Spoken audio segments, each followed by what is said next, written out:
Well, it's November 5th, the day after the midterm elections, and I should be pretty optimistic that we now have a Republican-controlled Senate and a Republican-controlled House to sort of offset Barack Obama's last 2 years, but I am already seeing signs that I should be somewhat pessimistic.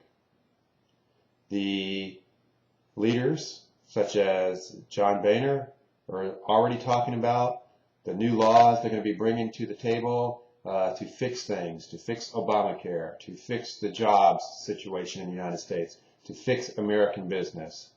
If anything, they have not learned exactly what is wrong with the American economy.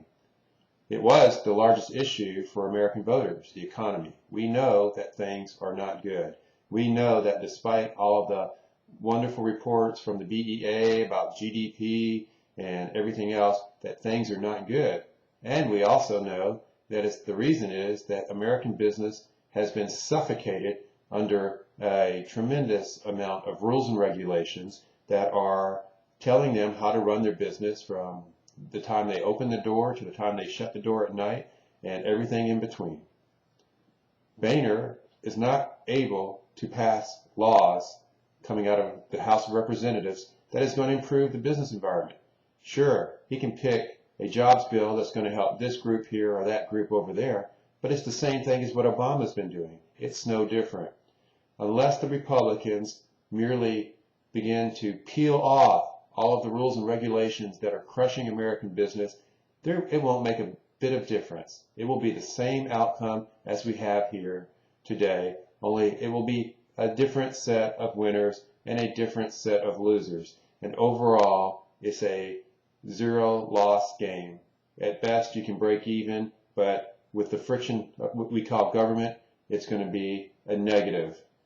We need to undo the harm that has been the American government over the last 25, 30, 40 years as far as rules and regulations, what the EPA has been doing to American business. All of that needs to be undone for the American economy to get back on stable footing. We do not need intervention any longer from the federal government to try to right what is wrong. The economy can right itself if it doesn't have to continue to try to push through all of these rules and regulations and maneuver around arbitrary efforts by the Congress. Congress could then go home early and leave the rest of us alone. I suggest that you continue to write your congressmen and your senators, because it's very easy for them to conclude that they won by a mandate. For instance, in the state of Georgia, the Senate race was supposed to be so very close, and yet here we have Perdue winning by 3 or 4% more margin than he needed to win. He's going to feel that he has a clear mandate. He doesn't. We're not going to like what he does in all likelihood relative to what should be done in the next 2 years. We need a change. We need to allow the American economy to do what it can do, to trust capitalism, and to allow America to get back on its own feet and to reduce the amount of government involvement in our lives. One other thought. Every year during the elections in Georgia, I am hopeful that the Libertarian candidates will get more vote.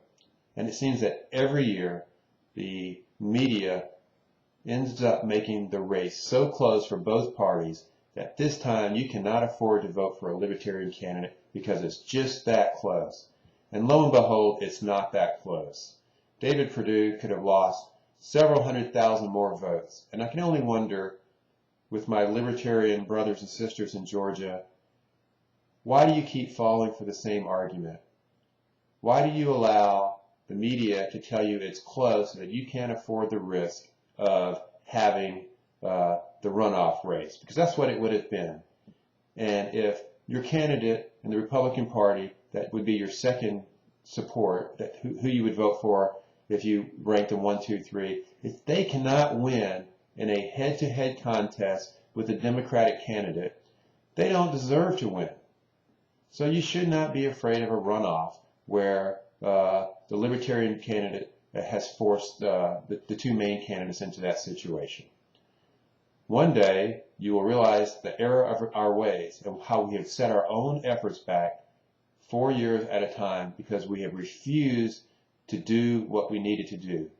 People say you hold your nose and you go out there as if your vote is going to be the one, the singular vote that cost Purdue the election. Well, it's not going to happen that way. It never happens that way. But your votes given to the Republican candidate cause immeasurable damage to libertarian candidates going forward. This affects the candidates that we will have willing to run in 2018. This affects the candidates we will have that are willing to run in the next presidential election in 2016.